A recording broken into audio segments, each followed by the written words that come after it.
Tragic story of 14-year-old Emmett Till, brutally beaten and shot in Mississippi in 1955.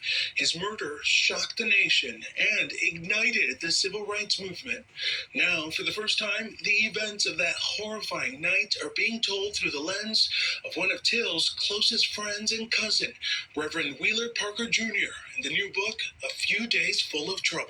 If you didn't live during that time or experience what I'm talking about, you have no idea what it means, what it was like. You could be killed for anything, and nobody gonna say anything to help you. What was the process of writing this book like for you? I was reluctant to write it because so many people had wrote about it, told the story, and I said, what do I have new to say? And someone said I need to tell it from my perspective. In many ways, Reverend Wheeler Parker Jr. is the last man standing.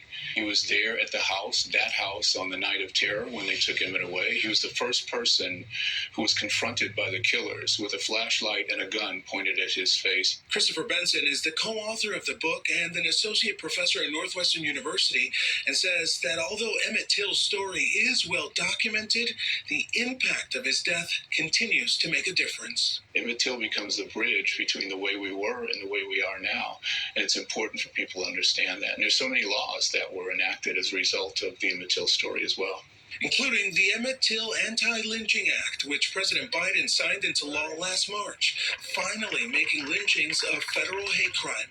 Reverend Parker and his family right there in the Rose Garden on that historic day. How do you feel about the way things have changed? I look where we came from, how we got here, and how much work we got to do. It has changed. The 83-year-old says the trauma and pain from losing his cousin and best friend has never left him.